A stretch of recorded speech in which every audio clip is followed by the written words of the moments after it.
Je vais vous parler d'isotopes dans le système solaire, d'hétérogénéité.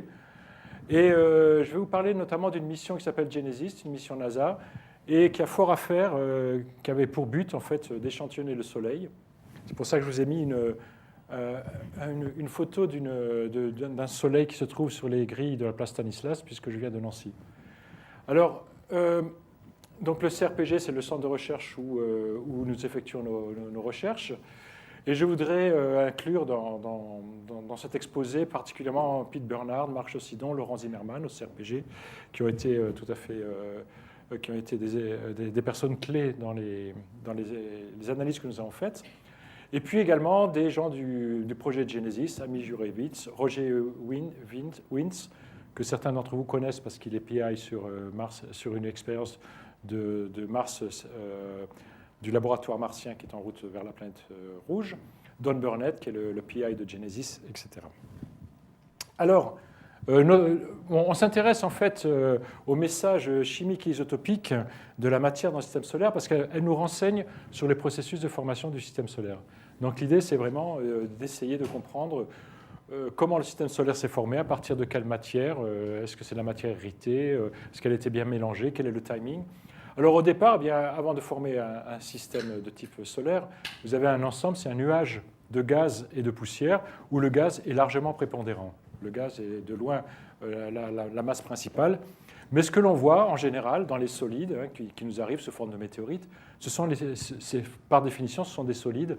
Donc il y a tout le gaz qui est parti, et toute l'information sur le gaz qui est partie. Alors, c'est une information qui est précieuse et qui peut nous aider à répondre les grandes questions sur la formation du système solaire et sur l'évolution des planètes. Donc, je vous l'ai dit, c'est l'origine de la matière, les processus de formation et la chronologie. Alors, ça, ce sont des choses sur lesquelles on a déjà beaucoup avancé, la communauté a beaucoup avancé, par l'analyse des météorites, qui sont des échantillons qui arrivent gratuitement sur Terre. Et donc, vous voyez, ici, vous avez une météorite dite primitive.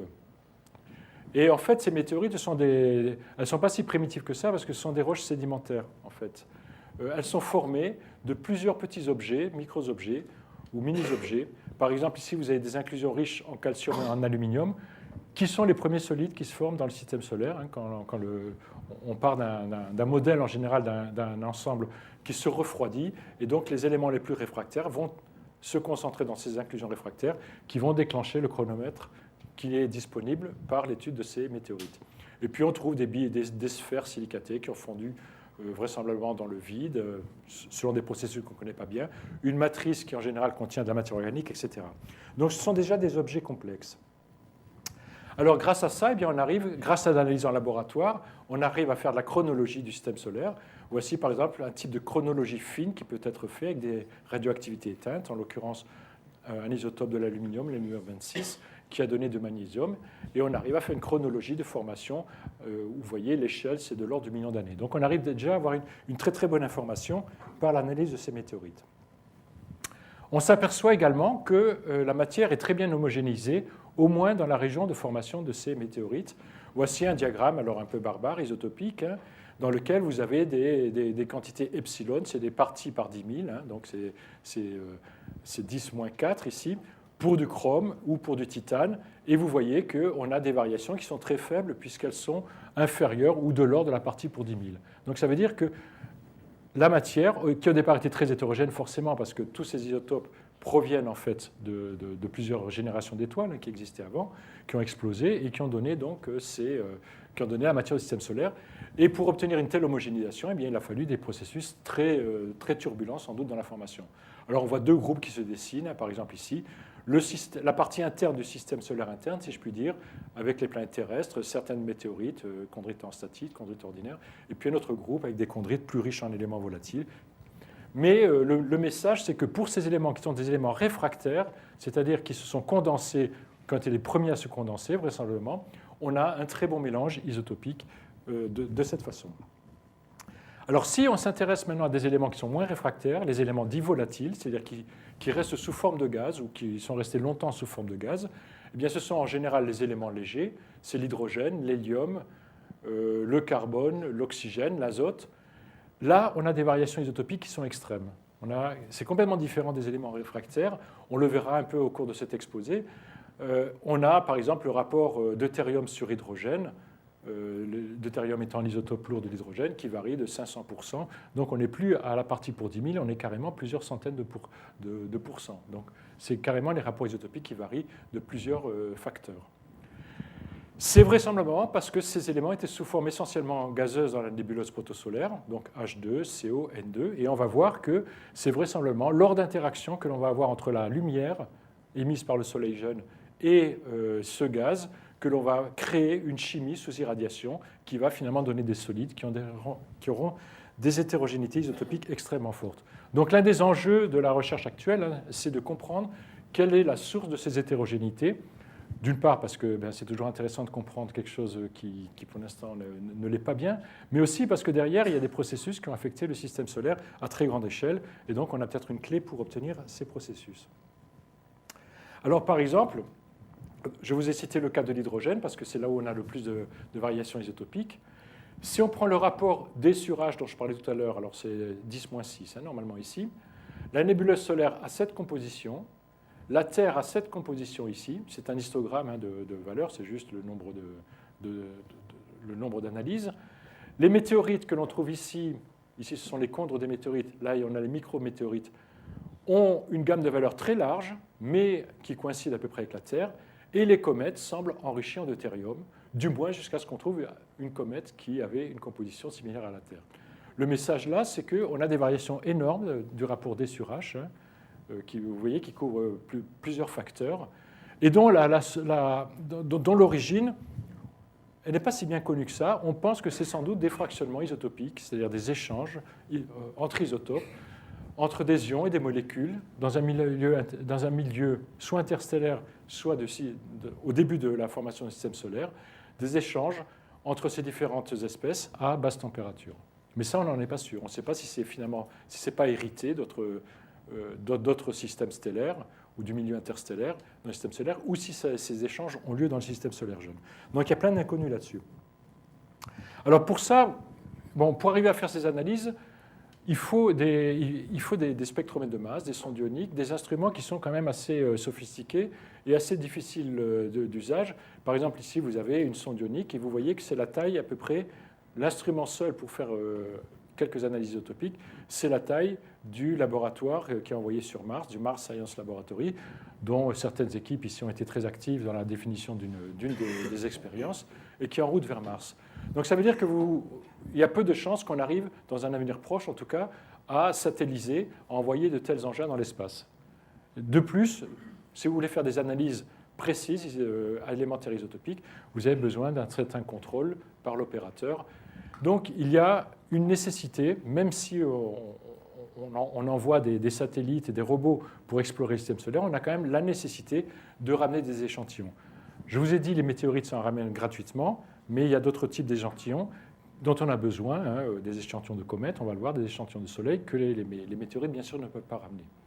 Donc, l'exploration peut se faire par robot quand on n'a pas le choix. C'est le cas, par exemple, pour envoyer des sondes sur Mars. On ne sait pas encore ramener des cailloux de Mars. Mais dans les autres cas, c'est intéressant de pouvoir ramener des échantillons pour comprendre mieux le système solaire. Alors ici, vous avez l'inventaire de toutes les missions spatiales qu'il y a eu jusqu'à présent, qui ont ramené des échantillons. Il n'y en a pas eu beaucoup, il y en a eu 5 principalement. Vous avez Apollo et les missions à l'époque soviétique Luna, qui ont ramené des échantillons de la Lune. Vous avez Genesis, dont je vais particulièrement parler, qui a échantillonné le Soleil, la matière solaire. Vous avez Stardust, qui est allé échantillonner des grains cométaires. Et vous avez une mission japonaise, Hayabusa, qui a ramené quelques grains d'un astéroïde. Donc voilà absolument tout ce qui a permis de ramener jusqu'à présent des échantillons sur la Terre. Alors c'est difficile de ramener des échantillons sur Terre. Ici, c'est un diagramme qui ne veut pas dire grand-chose, mais qui est amusant. C'est la quantité qui est ramenée en fonction de l'année. Et vous voyez, finalement, la première mission de retour d'échantillons, elle a ramené près de 400 kg, c'était de la Lune, c'était l'émission Apollo dans les années 70. On a eu Luna ensuite. Et ici, vous avez les missions récentes qui ont ramené de la matière extraterrestre. Et vous voyez que cette fois, on n'est plus dans le kilogramme, ni même le gramme, mais on est dans le milligramme, voire dans le microgramme. D'accord ? Ça vous indique quoi? Ça vous indique que c'est très compliqué quand même de ramener de la matière. La Lune est dans la banlieue terrestre, donc on y arrive facilement. Par contre, dès qu'on va plus loin, ça devient extrêmement compliqué. Alors heureusement, en parallèle, les méthodes analytiques ont fait beaucoup de progrès. Donc voici par exemple le même diagramme, ça c'est l'année, et voici la quantité qu'il faut pour faire une analyse au hasard, une analyse d'azote isotopique. Vous voyez que eh bien, dans les années 70, dans les années Apollo, il fallait à peu près un microgramme d'azote pour faire une analyse. Maintenant, on est plutôt de l'ordre du nano, voire du picogramme. Donc heureusement, on ramène moins d'échantillons, mais on a quand même des méthodes qui deviennent de plus en plus sensibles pour les analyser. La limite ultime, ce sera quand même eh bien, le nombre d'atomes qu'on arrivera à analyser, donc la statistique de comptage. Alors je vais vous parler donc d'une mission dans laquelle nous avons été impliqués, qui s'appelle Genesis, donc Genèse, comme son nom l'indique. Et l'idée était la suivante, c'est que quand le système solaire s'est formé, comme je vous l'ai dit, ce qui est accessible, les solides qui sont accessibles, via les météorites par exemple, ou Mars, ce sont des résidus d'un processus de très haute température qui en général ont appauvri les éléments volatiles. Et donc on n'a plus la composition initiale, les éléments volatiles, je vous le rappelle, faisant l'essentiel de la matière dans le système solaire initial. Donc tout ça, tout ce que l'on peut obtenir directement par l'analyse de solides n'a plus cette mémoire. Par contre, le Soleil a conservé cette mémoire parce que le Soleil concentre actuellement plus de 99% de la masse du système solaire. Et le Soleil a gardé le gaz. Donc l'idée, c'est d'échantillonner le gaz. On ne peut pas bien sûr échantillonner la surface solaire directement, mais ce que l'on peut échantillonner, c'est des ions qui sont émis par le Soleil. Dans l'atmosphère solaire, il y a des processus d'ionisation, on est très chaud, donc on forme des ions, et il y a un champ magnétique solaire qui est très important, avec des lignes de champ ouvertes, qui fait que ces ions vont être accélérés. C'est ce qu'on appelle le vent solaire. Donc on a un flux d'ions continu, enfin, qui est variable en intensité selon l'activité du Soleil, qui se balade dans l'espace, et donc qui a irradié notamment le sol lunaire. Il y a eu des premières expériences qui ont été faites lors des missions Apollo pour recueillir ces ions du vent solaire dans des feuilles d'aluminium. Mais là, les astronautes ne restaient que quelques heures à quelques jours, donc on ne recueillait pas beaucoup d'ions du vent solaire, et on pouvait analyser que les compositions des éléments les plus abondants dans le Soleil. Et la mission Genesis avait pour objet de faire ce type d'échantillonnage, mais pendant 30 mois, donc d'obtenir suffisamment de matière pour faire l'analyse isotopique d'éléments clés dont je vais parler, l'oxygène, l'azote, et puis je ne parlerai pas des gaz rares, mais qui sont également des éléments clés pour notre compréhension. Alors voilà, donc ça c'est l'équipe de Genesis, le PI c'est Don Burnett du Caltech. Là peut-être vous connaissez Roger Wins, pour ceux qui il vient souvent à Toulouse, qui était impliqué dans la mission également. Donc en fait Genesis a échantillonné pendant 3 ans 10 puissance 20 ans ions du vent solaire, ce qui fait jamais que 0,4 mg à 1,5 million de kilomètres de la Terre. Et c'était les premiers échantillons extraterrestres ramenés depuis Apollo et Luna. Donc c'est un programme, alors c'est des missions pas chères, c'est des missions Discovery, ça vaut 260 millions de dollars, ce qui fait le gramme de soleil à 630 milliards de dollars. Donc si vous voulez du soleil, il faut y mettre le prix. Et pourtant c'est la matière la plus abondante dans notre système. Voilà. Alors la mission était relativement simple dans son concept, c'était d'aller suffisamment loin de la Terre pour sortir de la magnétosphère terrestre, donc pour pas que les ions du vent solaire soient déviés. Et ensuite, le satellite est allé, donc voici le satellite, je vais un peu mieux le décrire tout à l'heure, est allé se mettre avec des panneaux d'échantillonnage face au Soleil, et passivement, il a recueilli tout ce qu'émettait le Soleil pendant 27 mois. Donc il est parti en août 2001, et il est revenu en septembre 2004. Alors voici à quoi ressemble le satellite, c'est quelque chose d'assez classique, des panneaux solaires pour fournir l'énergie. Ici, ici c'est tous les systèmes de navigation. Et là, vous avez un porte-échantillon qui est en fait une capsule qui, pendant la mission, s'est ouverte. Donc vous avez la même ici, mais cette fois ouverte, et qui a permis d'exposer des plateaux sur lesquels étaient disposés des matériaux très purs, du silicium, de l'or, de l'aluminium, du diamant, etc. Donc ce sont ces matériaux qui ont été exposés pendant les 27 mois. Donc voici le déroulement de la mission. Elle est partie, tout allait bien. Au bout de 27 mois, elle est revenue dans la banlieue terrestre. La capsule porte-échantillon s'est séparée du berceau, qui lui est reparti vers le Soleil. Elle est rentrée dans l'atmosphère et elle devait être récupérée par un hélicoptère pour empêcher que la capsule, justement, ne voie la poussière terrestre et ne se pollue. Alors, on a vraiment cru que la mission était foirée parce qu'en fait, le parachute ne s'est pas ouvert. Donc, il y a eu un gros problème. Et la capsule s'est écrasée en direct dans le désert de l'Utah, sous nos yeux horrifiés, parce que bien sûr, on suivait ça en direct. Et donc, on s'est dit, tout va très mal. Alors, dans ces cas-là, on était au CRPG, sur grand écran. Il y avait 3 équipes de télé locales qui... La première chose qu'ils viennent vous demander, c'est alors, qu'est-ce qu'on fait maintenant? Est-ce que c'est foiré? Donc, on essaie de dire, ben non, tout va bien. Les ions du vent solaire sont quand même sur Terre. Alors, ce qui s'est passé, en fait, c'est que, pour la petite histoire, ce qui n'a pas marché, c'est que c'était un accéléromètre qui a été mal monté.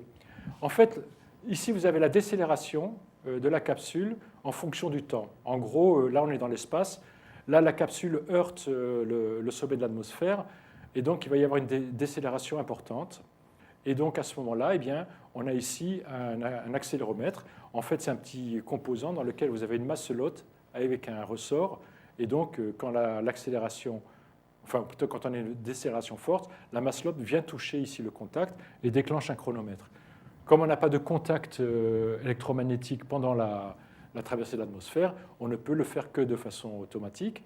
Et donc, ce chronomètre fait que lorsque l'atmosphère, le choc de la rentrée atmosphérique est fini, va déclencher des boulons explosifs et qui vont sortir le parachute. Le seul problème, c'est qu'ils avaient été montés à l'envers. Ils sont là. C'est-à-dire qu'en fait, ils ne pouvaient pas, la masselote ne pouvait pas se déplacer puisque la décélération s'est faite dans ce sens-là. Et donc, tout va foirer. Voilà.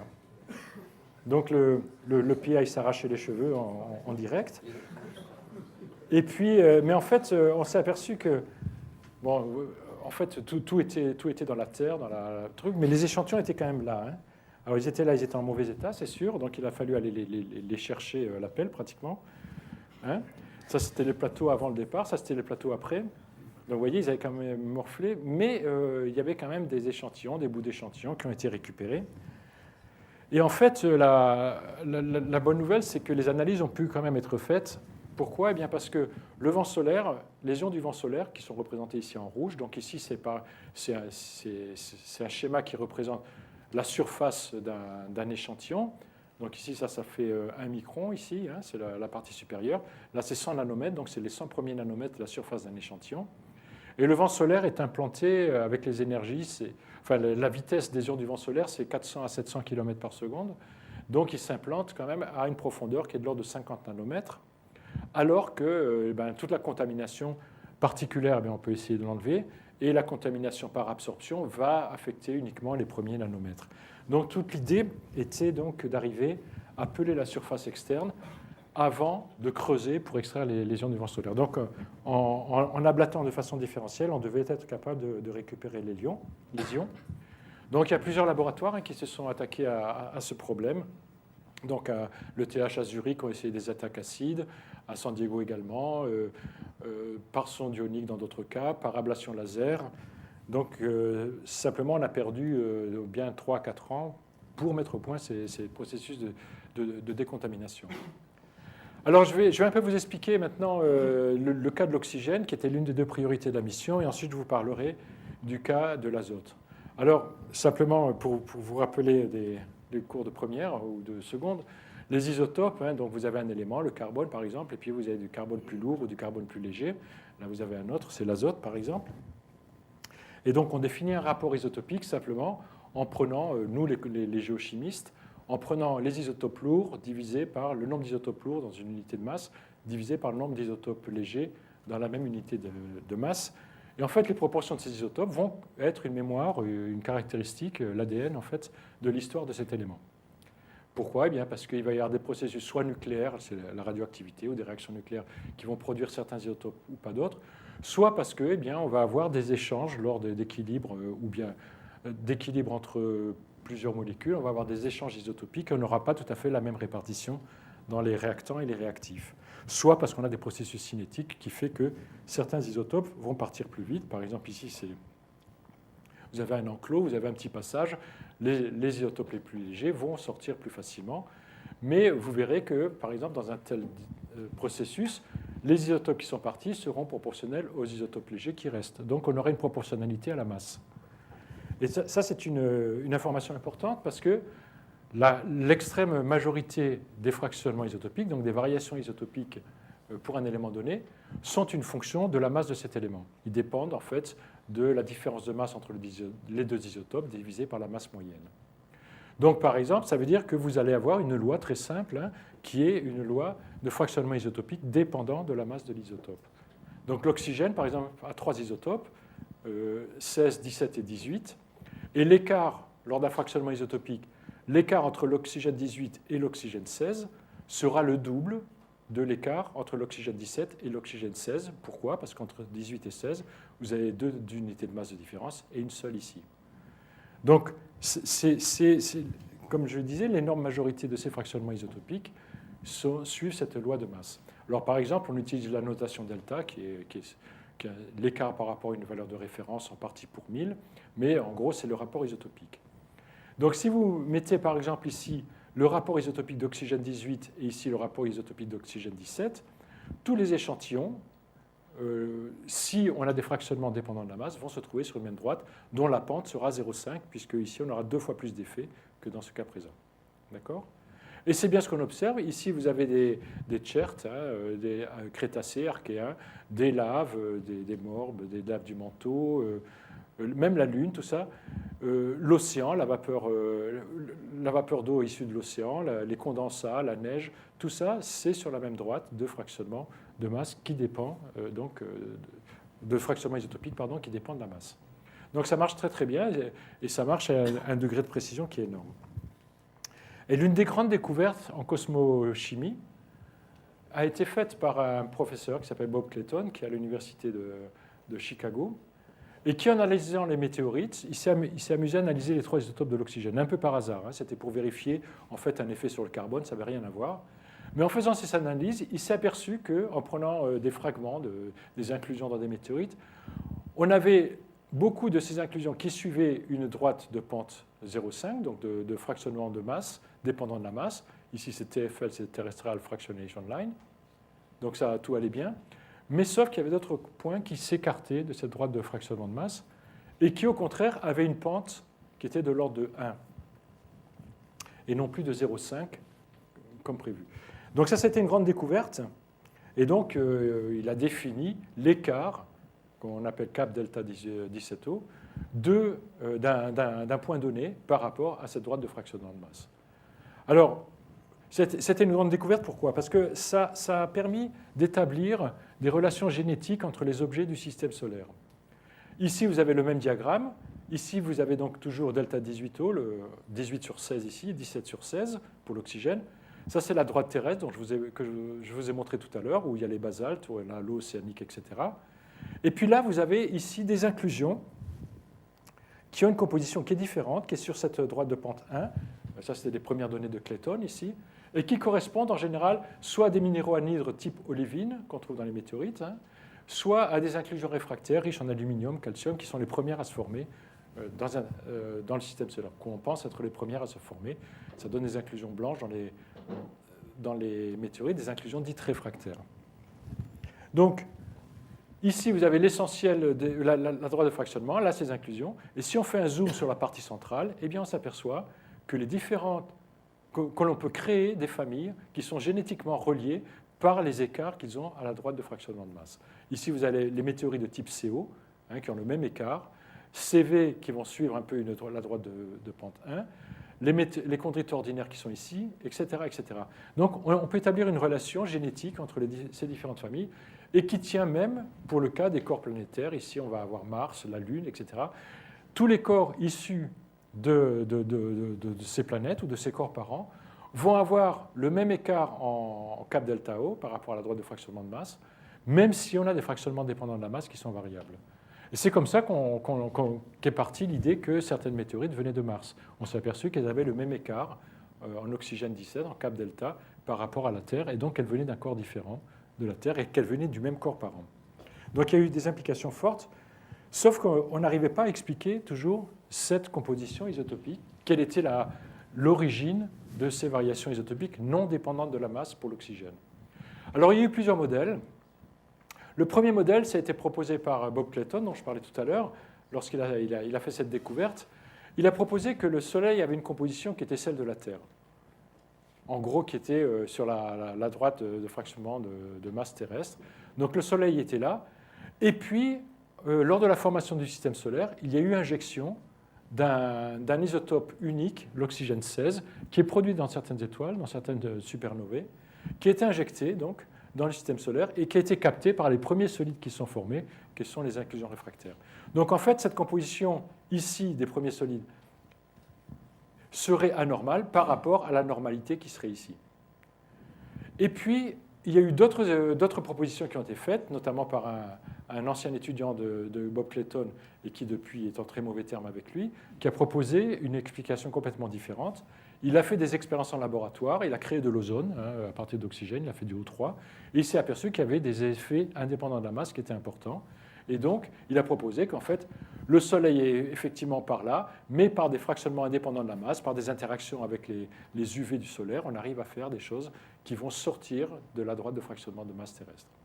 Et encore plus récemment, cette fois, Bob Clayton a un peu retourné sa veste, et il a proposé qu'on avait un processus d'auto-écrantage, de self-shielding, j'y viendrai tout à l'heure, que la composition initiale de l'oxygène solaire était ici, et qu'on a créé des solides qui avaient une composition qui était anormale par rapport au gaz initial. Donc vous voyez qu'il y a plusieurs modèles et qui sont fondamentaux pour comprendre comment le système solaire s'est formé, puisque certains font intervenir une supernova, d'autres font intervenir des interactions entre rayonnement et matière.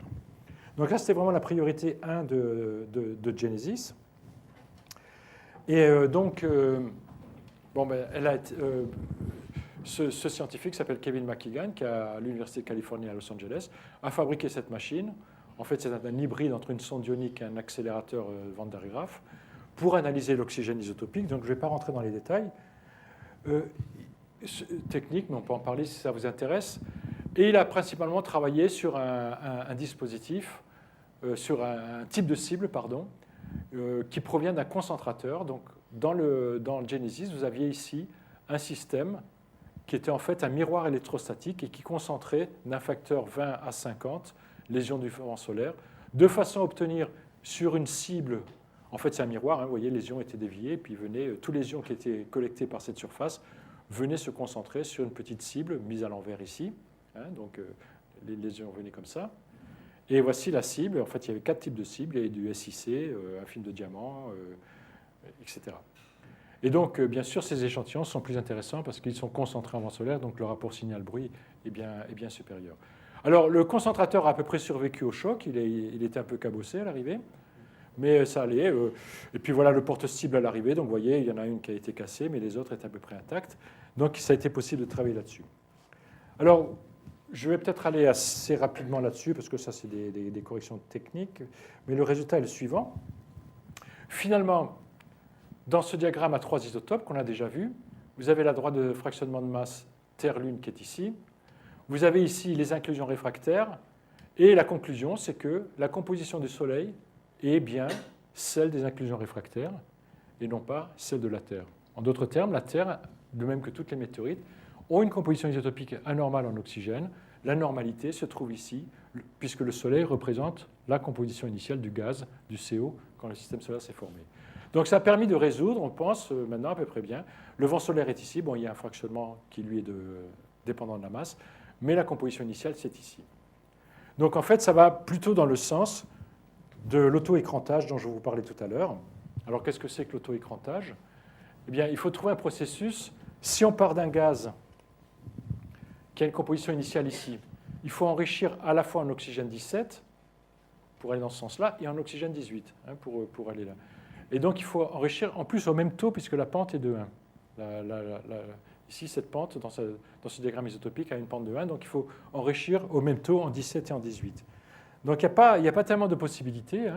Et l'une des possibilités qui a été proposée donc, de nouveau par Bob Clayton, c'est que, en fait, vous avez un nuage de gaz dans lequel l'essentiel de l'oxygène dans le système solaire en formation, il est sous forme de CO.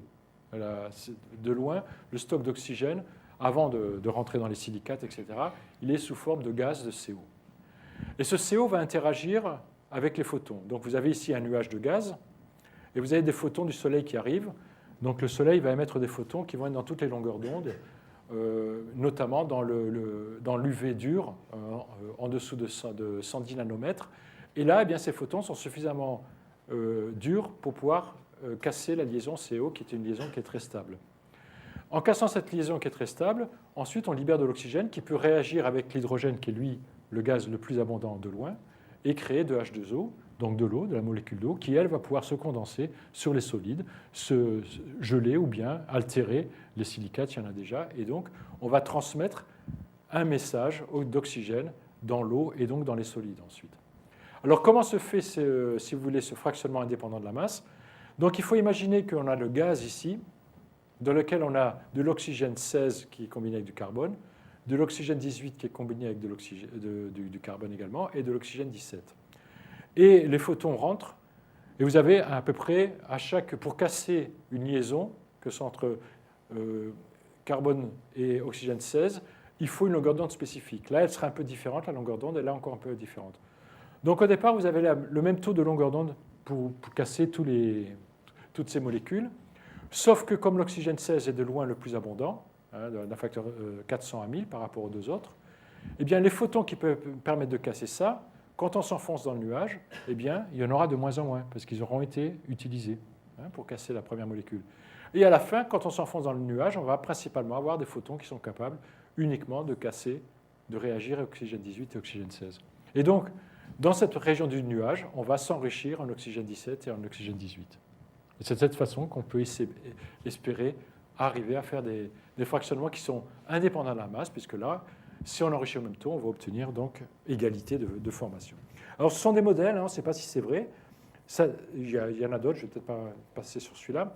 Mais là aussi, ça a des implications fortes, parce qu'on ne peut pas faire cette photochimie n'importe où dans le système solaire. Et en plus, il faut transmettre ce signal isotopique à peu près partout, sur tous les solides qui se forment. Donc, ça implique de la turbulence, ça implique de la convection, que nos amis modélisateurs, bien sûr, sont en charge d'essayer de comprendre et de modéliser. Alors, je vais passer maintenant sur la deuxième priorité qui était de cette mission, qui était l'azote isotopique. Alors, pourquoi on veut connaître l'azote du Soleil? Eh bien, c'est parce qu'en fait, l'azote, cette fois, n'a que deux isotopes. Donc, on ne peut pas voir des fractionnements indépendants de la masse, comme dans le cas de l'oxygène. Mais le grand intérêt de l'azote, c'est qu'on a des variations isotopiques qui sont énormes, presque aussi grandes que le rapport D sur H. Alors qu'encore une fois, pour d'autres éléments plus réfractaires, on a des variations qui sont de l'ordre de pour 1000, voire pour 10 000. Là, c'est le rapport lui-même, vous voyez, qui varie pratiquement sur une échelle log. Alors vous avez la Terre, Mars, ce qu'on en sait, Vénus. La plupart des météorites ont une composition à peu près similaire en azote. Vous avez certaines météorites, un clan de météorites qui a des enrichissements en azote 15 qui sont très forts, de plusieurs facteurs. Les IDP, c'est la poussière planétaire qui neige sur Terre, peut avoir des enrichissements en azote qui sont très importants. Et les comètes, qui ont été analysées à distance sur les molécules de CN et HCN, ont des enrichissements aussi en azote par rapport à la Terre. Donc, c'est quand même une énigme de savoir comment on peut avoir un élément qui a des variations isotopiques si fortes.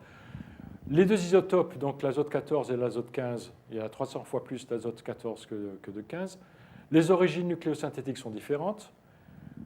N2, c'est dans le gaz, c'est la forme majoritaire d'azote. Et par extension, comme le gaz est majoritaire, c'était la forme initiale de l'azote dans le système solaire.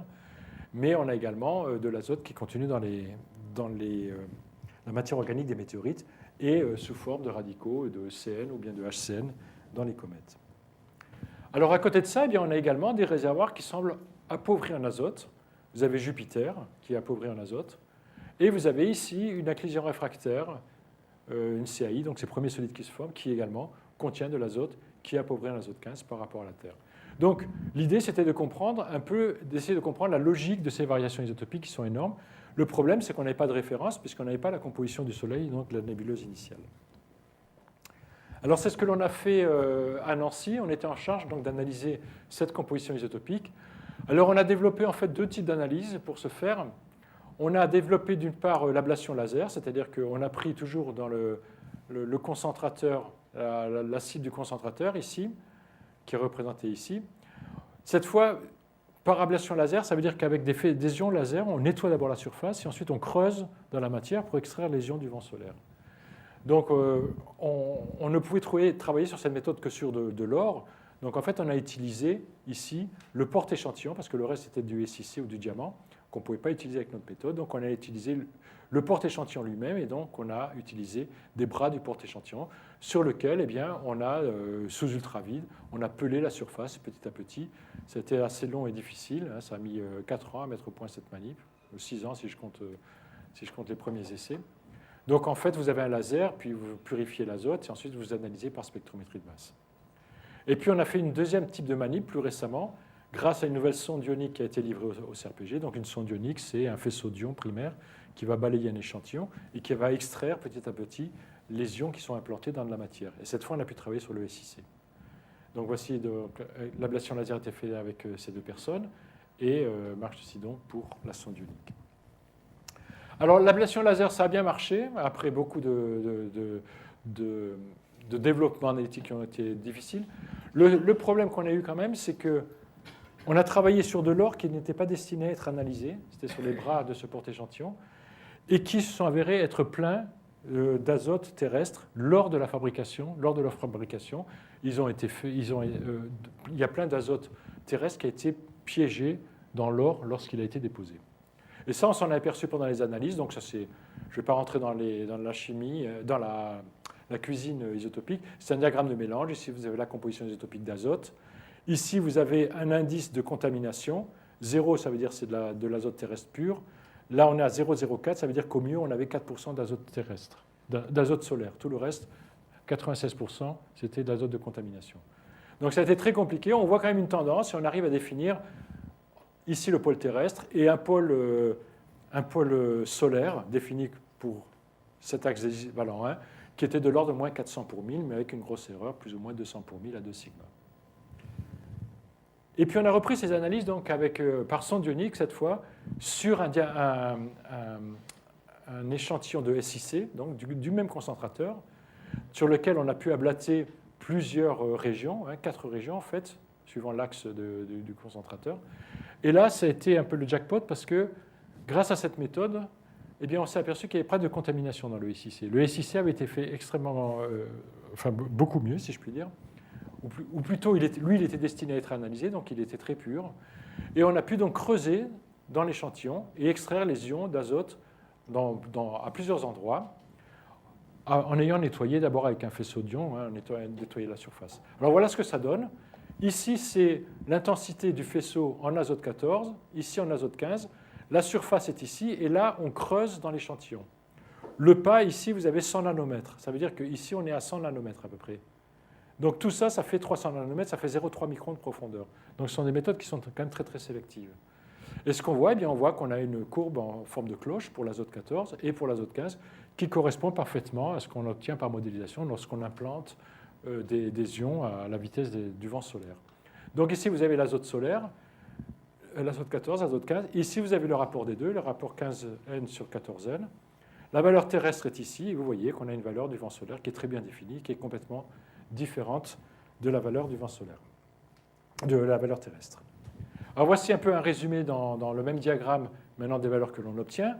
En grisé, c'est ce qu'on avait obtenu par ablation laser, avec la valeur la plus probable ici en grisé sombre. Et en rouge, c'est la valeur obtenue par sonde ionique.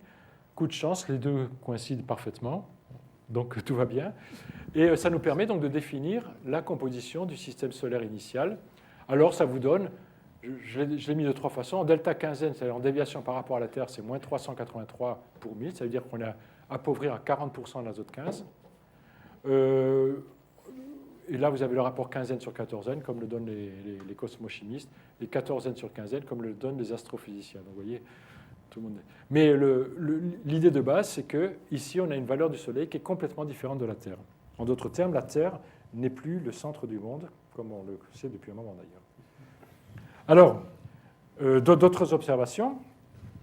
Donc, notre valeur solaire, elle coïncide bien avec la valeur du TIN. donc des inclusions réfractaires. Donc ça va dans le même sens que l'oxygène. Ces inclusions réfractaires, les premiers solides qui sont formés ont capté le gaz solaire encore, et après ce gaz a évolué. La différence entre condre et inclusion réfractaire, le temps de formation, c'est 1 à 2 millions d'années. Ça veut dire qu'entre 1 à 2 millions d'années, on a eu un bouleversement total de la composition de l'oxygène et de l'azote dans le système solaire. Et dans tout le système solaire que l'on arrive à échantillonner. Donc, cette première observation, Jupiter coïncide. Jupiter a une grosse barre d'erreur, c'était une mesure in situ qui avait été faite par une sonde, par la sonde Galileo, mais la valeur coïncide bien avec la valeur solaire. Donc ça, c'est aussi cohérent avec le fait que Jupiter a bien capté du gaz solaire. Et que la contribution de corps glacés de type cométaire dans Jupiter est sans doute très négligeable. Ça, c'est une autre information qui est importante. Parce qu'il y a des modèles qui forment Jupiter à partir de corps de type cométaire. Pour l'instant, ça semble difficile, en tout cas. Autre information que l'on a, on a des valeurs maintenant également mesurées à distance à partir d'autres systèmes stellaires en formation, notamment dans des cœurs denses. Et on s'aperçoit que ces valeurs sont plus compatibles avec la valeur du système solaire initial, du gaz initial, qu'avec les valeurs planétaires. Ce qui semblerait indiquer que ces enrichissements en azote 15 se sont produits dans le système solaire naissant, dans les solides, et n'étaient pas présents, ne sont pas des héritages d'autres composants nucléosynthétiques externes au système solaire. Donc l'idée que l'on a, c'est qu'on a un processing qui se passe dans le système solaire à partir d'un gaz et qui fait qu'on va enrichir très fort, non seulement en azote 15, mais également en deutérium et en oxygène 17 et 18.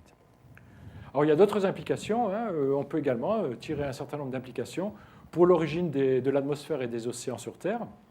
Par exemple, on peut combiner les valeurs que l'on a du dessurage, dont je vous ai parlé tout à l'heure, les variations du rapport deutérium sur hydrogène, avec azote 15, azote 14, le rapport azote 15, azote 14. Donc le gaz initial est ici. Et puis, on évolue apparemment à la fois, on enrichit à la fois en D, en azote 15, pour former finalement la Terre, l'intérieur de Mars, qu'on a par certaines météorites martiennes, et l'essentiel des météorites, tout ça une composition à peu près homogène. Et à côté de ça, vous avez au contraire des comètes qui sont enrichies à la fois en azote 15 et à la fois en deutérium, hein, et qui sont très différentes. Même la comète qui a une composition, un dessurage qui a été découverte l'année dernière, qui provient sans doute de la ceinture de Kuiper, qui avait une composition similaire aux océans, elle est quand même enrichie en azote 15. Donc, ça donne des contraintes quand même sur l'origine du stock des éléments volatiles dans l'atmosphère et dans les océans, qui est débattu en général, hein, soit une atmosphère primitive de type solaire, soit des contributions cométaires. Là, on va plutôt dans le sens que ce sont quand même des astéroïdes, sans doute riches en volatiles, hein, de type chondrite carbonée sans doute, qui ont apporté ce stock d'éléments volatiles, qui ont contribué ce stock d'éléments volatiles sur la Terre en formation. Alors, bien sûr, c'est pas tout d'observer, c'est très bien d'observer parce que maintenant on a un cadre quand même interprétatif qui est important pour les filiations dans le système solaire, mais il faut aussi comprendre qu'est-ce qui se passe. Alors, donc, c'est la question des origines de ces excès d'azote 15 dans le système solaire. Elle n'est pas claire, elle est débattue en ce moment. Donc, une injection nucléosynthétique, je vous ai expliqué pourquoi ça semblait peu probable. C'est peu probable également pour l'oxygène, je vous ai expliqué pourquoi. On peut avoir des effets d'interaction aussi avec les photons, hein. En fait, CO et N2, ils sont isoélectroniques, c'est-à-dire qu'il faut à peu près la même longueur d'onde de photons d'UV dur pour dissocier N2 pour faire N+, que pour C et O. Donc on peut imaginer qu'il peut y avoir également des effets d'auto-écrantage, de self-shielding. Et une fois qu'on fait des N+, on peut peut-être former des radicaux CN ou HN qui vont être les briques de la matière organique. Donc ça, si on a des effets isotopiques importants lors de la dissociation de N2 du gaz par les photons solaires, on peut créer à la fois des radicaux qui vont se combiner pour donner des solides et enrichir en azote 15. Ou bien on peut également avoir des réactions ions-molécules, hein, donc c'est de la chimie à basse température avec des ions qui vont échanger à basse température, qui peuvent aussi donner des enrichissements en 15. Alors tout ça c'est débattu, c'est pas bien compris. Il y a des gens qui travaillent à la fois expérimentalement là-dessus. Nous, on a des manips pour faire ça. Il y en a d'autres. Il y en a qui travaillent aussi d'un point de vue théorique. À la dernière Lunar Interplanetary Science Conference, en mars, il y a eu le groupe de Mark Timmons, qui est très actif sur les fractionnements isotopiques, a montré des résultats intéressants où en illuminant avec des UV du synchrotron dans la gamme de dissociation de N2, un mélange H2N2, ils créaient de l'ammoniac qu'ils piégeaient à froid, et cet ammoniac avait des effets isotopiques extrêmement importants. Donc voici par exemple les effets isotopiques dans leurs expériences. On a plusieurs milliers de pour mille, donc des effets isotopiques qui sont comparables à ce qu'on observe dans le système solaire, rien que lors de la dissociation et du piégeage dans NH3. Donc il semble là aussi que la photochimie, les interactions entre UV dur et gaz dans le système solaire naissant soient importantes. Alors on peut imaginer plein d'autres choses qui ne sont pas d'ailleurs exclusives. On peut imaginer qu'on a également des effets qui se produisent à la surface des grains glacés. Par exemple, ici, il y a un analogue qui est actuellement qui est documenté en Antarctique, où on a des réactions entre des espèces azotées, cette fois elles sont oxydées, avec les UV solaires. Et donc l'équipe de Grenoble a mis en évidence que dans les premiers mètres de névé en Antarctique, ici vous avez la concentration de NO3-, ici, en fonction de la profondeur, donc on est à quelques centimètres, voire quelques dizaines de centimètres. On a ici des effets isotopiques qui sont très importants, on est à 300 pour 1000 ici. Alors ils sont un peu moins importants, mais on arrive à avoir des effets isotopiques qu'ils attribuent à des réactions de photodissociation par les UV solaires en surface de neige avec des molécules de NO3-. Et cerise sur le gâteau, on a également des effets indépendants de la masse pour l'oxygène. Donc pour conclure un peu ce petit tour dans l'hétérogénéité dans le système solaire, les analyses de Genesis en fait, nous montrent que la Terre et les planètes internes ne sont pas représentatives de la composition du système solaire. Donc en fait, on est en train de faire un tournant copernicien d'un point de vue isotopique. Et on s'aperçoit qu'on ne peut pas utiliser, ce n'est pas nous qui sommes les plus représentatifs, c'est le Soleil lui-même. Et on observe pour tous les éléments légers majoritaires dans le gaz et dans le système solaire au départ, c'est-à-dire H, C, N et O. Je n'ai pas parlé du carbone, mais on a des effets isotopiques moindres, mais également présents. On a des enrichissements dans les isotopes lourds, et ce sont ceux qui sont les plus rares. Et vraisemblablement, pour que l'on voit ces enrichissements, que l'on voit dans la matière solide, on ne le voit pas, le gaz n'existe plus, on ne le voit plus. Mais le gaz n'avait pas la même composition. Et pour faire ces enrichissements, sans doute, on a eu des réactions entre des ions et des photons, peut-être des réactions ion-molécules, mais peut-être plutôt des réactions de photodissociation par des UV durs, qui fait qu'on crée des radicaux très fractionnés isotopiquement, très enrichis en l'eau, et très réactifs chimiquement, qui vont former les premiers solides et qui vont se lier aux premiers solides. Et c'est comme ça qu'on va avoir le signal qui va être transmis aux solides, qui forment ensuite les planètes terrestres et qui forment ensuite tous les réservoirs du système solaire.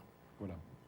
Ce n'est sans doute pas des héritages nucléosynthétiques, et donc c'est sans doute dû à des réactions, comme je vous ai dit, d'interaction photon-matière. Alors, bon, l'un des grands challenges maintenant, c'est de comprendre quelles sont ces interactions, et puis de modéliser tout ça, puisque, en fait, on a des expériences de spiking, des expériences de traçage isotopique à l'échelle du système solaire qui vont permettre sans doute de mettre des contraintes fortes sur la turbulence, sur les mélanges entre les différents réservoirs dans le système solaire jeune. Et pour finir, donc, j'ai essayé de vous faire l'apologie des retours d'échantillons. Ce n'est pas très à la mode en Europe, c'est beaucoup plus accepté maintenant aux États-Unis et au Japon. Donc voici les prochaines missions de retour d'échantillons. Donc vous en avez une qui s'appelle Osiris-Rex, qui est acceptée, qui doit partir en 2016, c'est une mission de NASA, et qui doit échantillonner un astéroïde primitif.